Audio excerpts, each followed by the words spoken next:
Whether you're a clerk or a waiter, an accountant or a doctor, your health matters.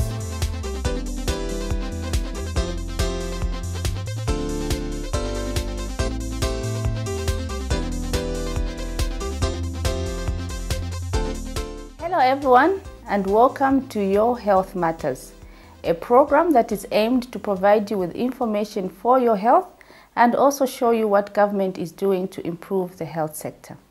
I'm Dr. Tasila Tembo Peters, and on the program today we will be looking at rheumatic heart disease. This is a preventable disease, yet a very common cause of acquired heart disease in young children and young adults. To start the program, we're going to look at what the public say rheumatic heart disease is. Then we will have Dr. John Musuku from the University Teaching Hospital, who will explain further what the disease is and how it can be prevented. In my own understanding, I would say heart disease is a disease that attacks the heart, maybe malfunctioning of the heart, like of the disease that I hear most of the people talk about as the cardiovascular, something like that. Matenda ya mtima uti ubwere wambira mena dwala matenda ya mtima amanzera mtima utamanga magazi kutantauza kuti magazi amatamanga utaya maningi ku mtima, so ndiye imakhala ngati matenda amene buli kuchiswa kwa kumoyo tunhabiyo abantu bamba uti ngausakuna kuha moyo olabalika maningi ali mwanguzuhira mana botunhainga nokuboti tuba mutatu najijiswa but tuhabiyo uli babo bamba. When we say rheumatic fever, we mean that the child has come with joint swelling, joint pain. They may be having abnormal movements, abnormal behavior, and then they may be having heart failure because the heart has also been involved. So this inflammatory process that the body invokes goes to the heart and then tends to damage the structures of the heart. These joint pains can move from one place to the other. So today, a child may have a swollen ankle joint. After a few days, it goes to the knee, to the hips, to the elbow. So we call it fleeting joint pain. Somebody who's got acute rheumatic fever can present with abnormal behavior, abnormal movements.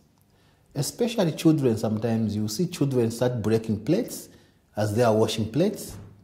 The handwriting at school deteriorates, so the teachers think the child is malingering, yet the child has got rheumatic fever, which has affected the brain. Fortunately, that one tends to heal on its own. It may take a few days, 6 months, up to 1 year. The other structure to be affected is the skin. Okay, so these children or patients who present with nodules on the skin, or they will present with rash, a particular rash which trained people can identify. Okay, but of course parents will be able to note that the child has a rash. Okay, we call it erythema marginatum in medical term. It can be seen mainly in light-skinned people. The children, especially between 5 and 15 years, are the most affected by rheumatic fever, rheumatic heart disease. What it means is that for you to have rheumatic fever, you need to have several sore throats. So that one sore throat not properly treated, then you have another sore throat not properly treated. All these now cause accumulative response to cause immunological reaction.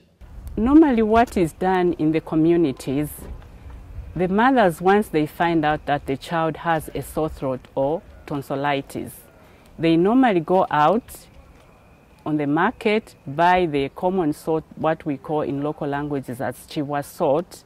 They will put it in a water, dissolve it, and then gargle, or put it in a cup and then get a piece of cloth, tie it on a finger, and then rub on the sore throat. Sometimes they will just get lemon, sometimes they will go and get ginger, and then ask the child who has a sore throat to gargle with that concoction that they've made.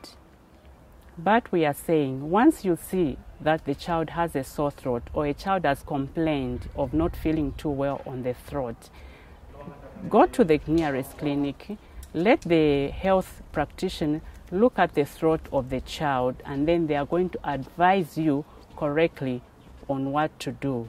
And then they're going to prescribe the right medication for the sore throat or tonsillitis.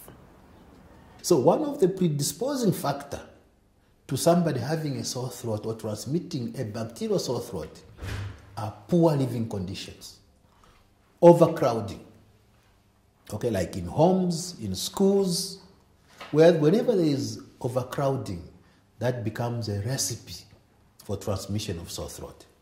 Primary prevention is to ensure that we identify children or people with sore throats early. Okay, and then they should seek medical treatment. And in our case, we are saying, let's give penicillin. And this penicillin should be given for at least more than 7 days to 10 days. That is if you've got oral penicillin. Okay. But we know that people don't finish antibiotics. When they feel well, maybe on day 3, they stop taking. And that is also a predisposing factor to people developing rheumatic heart disease. So we've got a solution for that. All we are saying is that, why don't we give the penicillin injection? The long-acting penicillin injection, known as benzathine penicillin.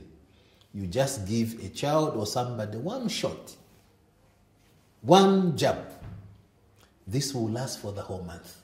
It will treat the sore throat, and then it's going to cover this somebody for 1 month.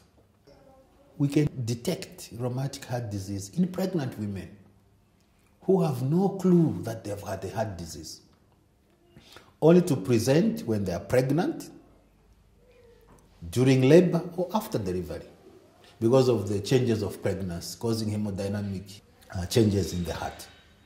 Every day that passes, somebody dies from rheumatic heart disease worldwide. Zambia is not immune to that. Yeah.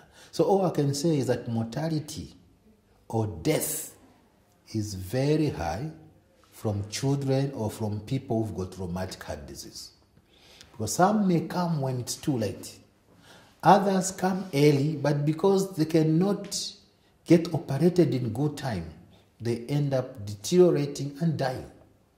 And when an artificial valve has been put in, especially if it's a mechanical valve, then a journey also begins that this person has to be on drugs for life to make the blood thin. Because if the blood is not thin, it can easily clot and clog the valve. Well, that was Your Health Matters on rheumatic heart disease. You now know that rheumatic heart disease is caused by a bacterial sore throat that is not treated properly. Therefore, if any child in your home presents with a sore throat, please take them to the nearest health facility where they can be treated appropriately. A single dose of penicillin is the best treatment option for a bacterial sore throat. From me, Dr. Tasira Tembo Peters, this has been Your Health Matters. Stay healthy. It matters,